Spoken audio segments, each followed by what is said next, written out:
नमस्ते प्यारे बच्चों। आज हम पढ़ेंगे नवम पाठ है सिकता सेतु के अभ्यास प्रश्न। अब हम उसके अभ्यास को हल करेंगे। आज पहला प्रश्न है,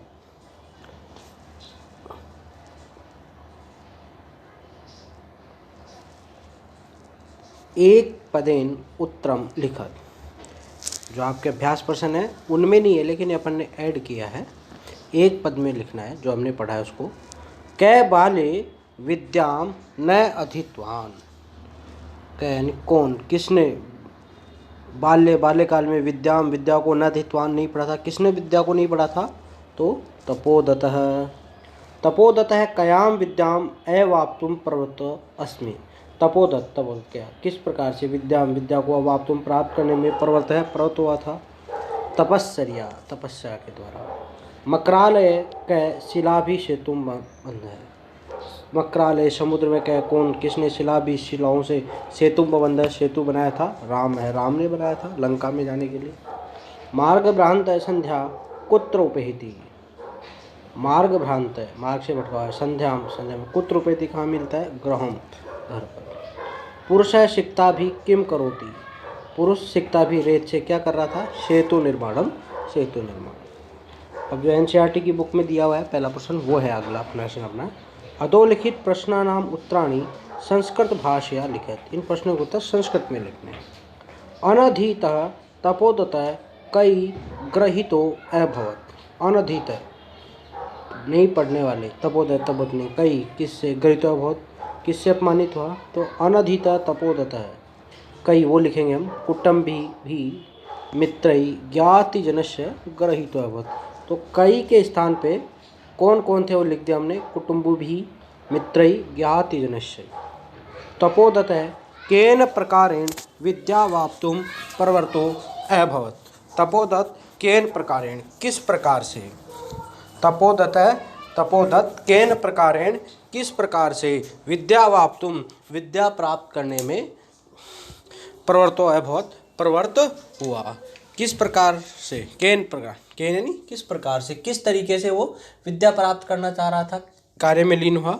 तो केन के स्थान पर हम वो कारण लिखेंगे तो तपस्या। तो हो जाएगा तपोदतः तपस्या विद्यावाप्तुम प्रवृत्तो अभवत्। तपोदतः पुरुषस्य का चेष्टां दृष्ट्वा अहसत्। तपोदत्त ने पुरुष की काम कौन सी चेष्टा को, क्रिया को दृष्ट्वा देखकर अहसत् हंसा। तो तपोदतः सिकता भी सेतु निर्माणस्य प्रयासं कुर्वाणं पुरुषं दृष्ट्वा अहसत्। तपोदत्त सिकता भी बालू से सेतु निर्माण पुल बनाने के प्रयासम कुर्वाणे प्रयास करते हुए को पुरुषम दृष्टा पुरुष को देखकर अहसत् हंसा। तपोमात्रेण विद्या प्राप्तुम तस्य प्रयासः कीदृशः कथ्यति। तप मात्र से विद्या प्राप्त करने के उसके प्रयास को कीदृशः कथ्यति, कैसा कहा? तो उसने कैसे कहा? तो कीदृशः यहाँ लिखेंगे। तपोमात्रेण विद्या प्राप्तुम तस्य प्रयासः सिकता भी सेतु निर्माण प्रयासम कथित है। यानी बालू से सेतु निर्माण करने के प्रयास के समान ही उसे कहा। अंते तपोदत्त विद्या ग्रहणाय कुत्र गत। अंत में तपोदत्त विद्या ग्रहण करने के लिए कहाँ गया? तो कुत्र की जगह स्थान का नाम लिख देंगे गुरुकुलम। कहाँ गया था वो? गुरुकुलम। कहाँ गया था? गुरुकुलम। अंते तपोदत्त विद्या ग्रहणाय अंते तपोदत्त विद्या ग्रहणाय गुरुकुलम गतः। गुरुकुल में गया। प्रश्न 3, भिन्न वर्गीय पदम चिनोति। भिन्न वर्ग का, अलग प्रकृति का पद हमें इसमें से चुनना है। जैसे अधिरोढ़ुम, गंतुम, सेतुम, निर्मातुम। तो निर्माण करना, ऊपर जाना ये सब अलग है। और सेतु पुल अलग पद्धति हो गई। तो यहाँ हमने सेतु का लिखा इसमें। ऐसे ही हम आगे चलते हैं। निस्वस्य चिंतय विमर्शय उपेत्य। तो इसमें जाएगा चिंतय, लंबा श्वास, विमर्श सोचना, उपेत्य और चिंत्य, चिंता करना अलग हो गया, विचार करना होता है इसमें। विश्वसिमि, पश्यामि, करिष्यामि, अभिलषामि। तो करिष्यामि करना हो गया, बाकी कल्पनाएं हैं। तपो भी, दुर्बुद्धि, सिक्ता भी, कुटुंबो भी। तपो भी तपस्या, सिक्त सब प्रकार का। दुर्बुद्धि बुद्धि से संबंधित है, बाकी किसी ना किसी संबंध को दर्शाते हैं, इसलिए दुर्बुद्धि हो गया। प्रश्न 4, रेखांकित सर्वनाम पदई रेखांकितानि सर्वनाम पदानि कस्मै प्रयुक्तानि। रेखांकित जो सर्वनाम पद है वो किसके लिए प्रयुक्त है? संज्ञा के बदले में आने वाले शब्दों को हम सर्वनाम कहते हैं, तो वो किस संज्ञा शब्द के स्थान पर प्रयुक्त है वो हमें पाठ के आधार पर बताना है। अलम अलम तव सर्वेण, तो तव के बारे में हमें बताना है। तो ये किसने कहा था? किसके लिए कहा गया था? तो ये पुरुषाय, पुरुष के लिए कहा गया था। किसने कहा था? तपोदत्त ने कहा था। लेकिन अपन केवल किसके लिए प्रयुक्त हुआ है? तो ये तव पुरुषाय के स्थान पर प्रयुक्त है। न अहम सोपानम मार्गैर्तम अधिरोढ़ुम विश्वसिमि। अब न नहीं, अहम मैं, सोपानई मार्गे सीढ़ियों के मार्ग से, अट्टाम अधिरोढ़ुम अट्टाम अधिरोढ़ुम विश्वसिमि, मैं सीढ़ियों के मार्ग से अट्टालिका पर, भवन पर ऊपर जाने का, महल में ऊपर जाने का विश्वास नहीं करता हूँ। किसने कहा था? तो पुरुषाय, पुरुष ने कहा था। चिंतिताम भवता न वा, चिंतिताम चिंता, भवताम आपने न वा की, अथवा चिंतिताम भवता न वा आपने चिंता की या नहीं, किसने की, किसके लिए कहा है? भवता यहाँ पुरुषाय के लिए है। गुरु गृहम गत्वे विद्याभ्यासो मया करनी है। मया किसके लिए है? कि गुरु के घर जाके मुझे अभ्यास करना था। तपोदता है, तपोदत्त के लिए है। भवत भी उन्मिलितम में नयन युगलम, में किसके लिए है? आपने मेरी बंद आंखें खोल दी हैं, तो तपोदत्ता है। अधोलिखित कथनानि कह कम प्रतिकथयति, नीचे लिखे हुए कथानक किसने किसके लिए कहा? तो हा विधे किम इदम मया कृतम, हे विधाता किम क्या, इदम मया कृतम ये मेरे द्वारा क्या किया गया, किसने कहा और किसको कहागा? तो ये तपोदत्त ने कहा। आत्मानम, अपने को ही, अपने मन में वो बात कर रहा था प्रारंभ में, तब उसने कहा। भो महाशय किम इदम विधीयते, हे महाशय आप ये क्या कर रहे हो? किसने कहा? कह तपोदत्त के लिए है। किसको कहा? पुरुषाय को, पुरुष को। तीसरा है भो तपस्विने कथम माम उपरुण्यति, हे मनुष्य, हे तपस्वी आप मुझे क्यों रोक रहे हो? तो ये किसने कहा था? पुरुष ने कहा था, तपोदत्तम, तपोदत्त को। सिक्ता जल प्रवाह स्थाशंति किम, क्या बालू मिट्टी है वो जल के प्रवाह में रुक पाएगी? किसने कहा था? तपोदत्त ने कहा था, पुरुषम, पुरुष को कहा था। अगला है न अहम जाने को अस्ति भवान, मैं ये नहीं जानता हूँ कि आप कौन हैं। किसने कहा था? तपोदत्त ने कहा था। किसको कहा था? पुरुष को कहा था। तो तपोदत्त है पुरुषम, पुरुष के लिए। स्थूल पदानि अधिकृत्य प्रश्न निर्माणम कुरु, जो गहरा लिखा हुआ पद है उसके आधार पर हमें प्रश्न निर्माण करना है। मैं रेखांकित कर दूंगा उसको। पहला है तपोदत्त है तपस्सर्या विद्याम वाप्तुम प्रवृत्तोऽस्मि, तपोदत्त तपस्सर्या के द्वारा विद्या प्राप्त करने में प्रवृत्त होता है। तो यह तपस्सर्या के स्थान पर होता है। जिस विभक्ति का जो वचन है, प्रश्नवाचक शब्द बनाने के लिए हमें किम शब्द का प्रयोग करते हैं, उसी की विभक्ति का लिखना है। कुछ स्थानों के लिए हमें कुत्र, किम, इस प्रकार के शब्दों का भी कर सकते हैं। कस्मिन, कति, विभक्ति के अलावा कति कितनी मात्रा में पूछ रहा है, कुत्र स्थान के लिए, ऐसे भी हम कुछ शब्दों का प्रयोग करते हैं। बाकी किम शब्द के, कै शब्द के जो रूप होते हैं उन्हीं का हम प्रयोग करते हैं। तो तपस्सर्या, तो इसके लिए आ जाएगा कया। तपोदत्त है कया विद्यावाप्तुम प्रवृत्तोऽस्मि। तपोदत्त है कुटुंब भी मित्रैः गृहीत अभवत्, तपोदत्त के लिए बताना है।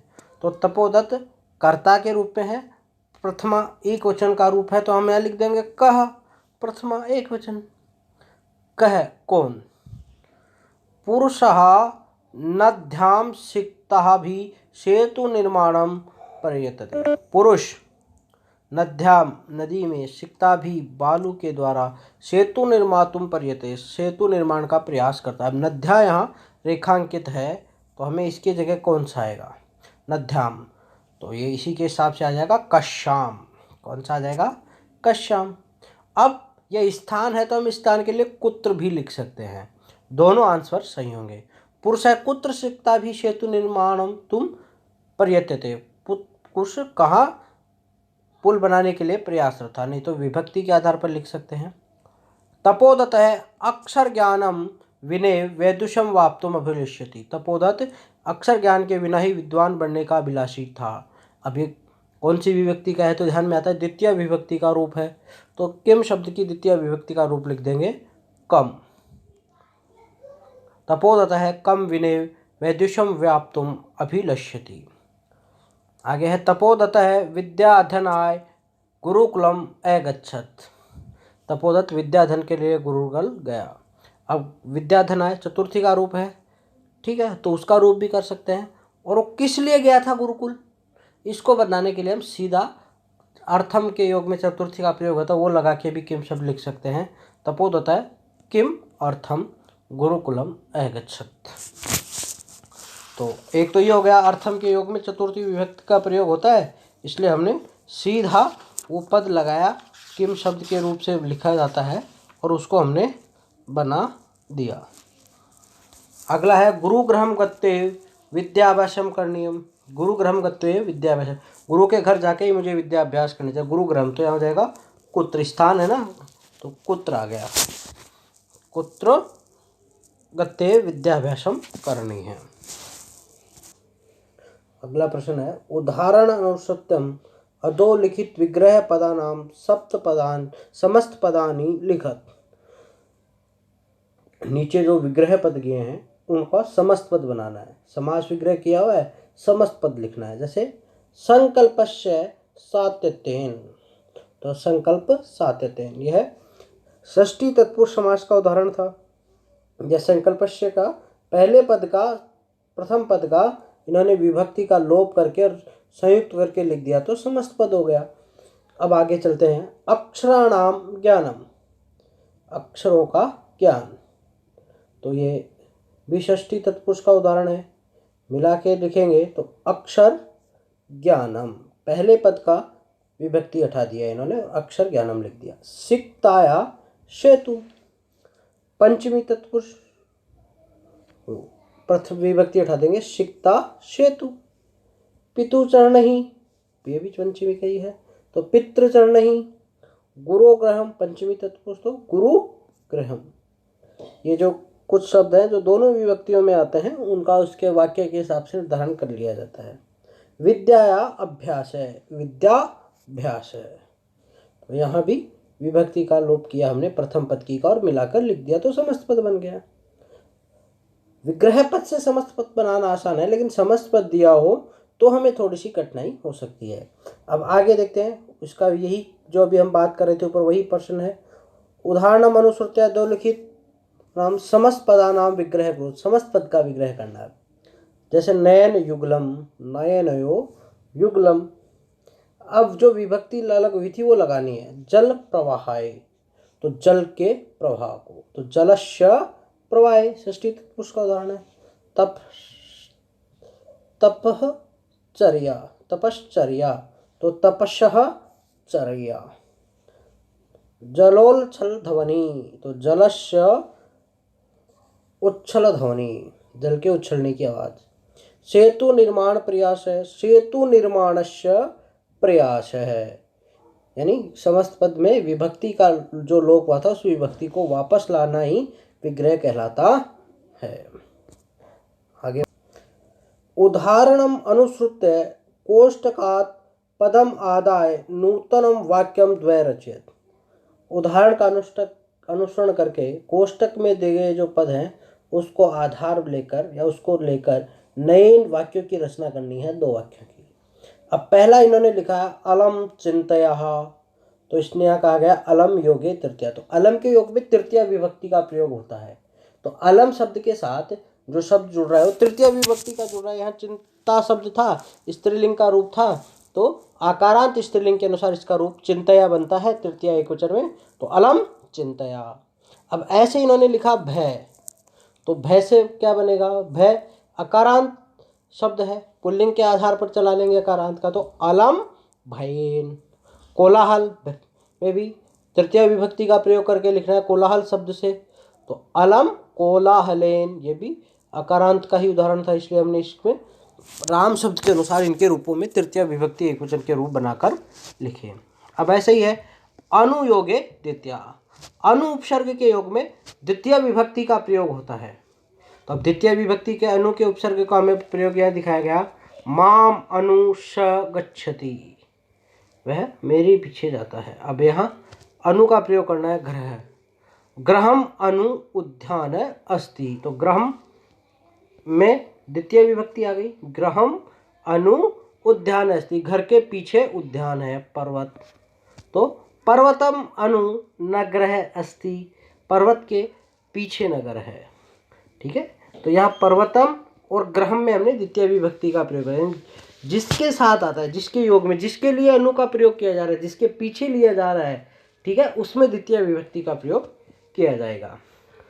अगला है विना के योग में द्वितीय विभक्ति, विना योगे द्वितीया। तीसरा है अक्षर ज्ञानम विनय वैदुष्यम प्राप्तुम अभिलषति, अक्षर ज्ञान के बिना विद्वता प्राप्त करने का अभिलाषी है। तो विना के योग में द्वितीय विभक्ति का प्रयोग है यहाँ परिश्रम, तो हम क्या करेंगे, इस परिश्रम शब्द में द्वितीय विभक्ति का प्रयोग करके लिखेंगे परिश्रम विना लक्ष्यम प्राप्ति न भविष्यति, परिश्रम के बिना लक्ष्य प्राप्ति नहीं होगी। ठीक है, ऐसे भी लिख सकते हैं परिश्रम बिना सफलता न भविष्यति, परिश्रम के बिना सफलता नहीं होती है प्राप्त। अभ्यास है, अभ्यासम बिना सफलता न प्राप्यते, अभ्यास के बिना सफलता प्राप्त नहीं होती है। अगला है यावत योगे द्वितीया, यावत के योग में द्वितीय विभक्ति का प्रयोग होता है। संध्याम यावत गृहम उपेति, संध्या तक घर में आ जाता है, तो मास, मासम यावत गृहम उपेति, वर्षम यावत अध्ययनम करो, तो यहाँ मासम और वर्षम में यावत के योग में द्वितीय विभक्ति का प्रयोग हुआ। यह हम हमारे कारक प्रकरण में उपपद विभक्ति में और भी अच्छे से पढ़ेंगे, अभी पाठ के अनुसार करवाया है।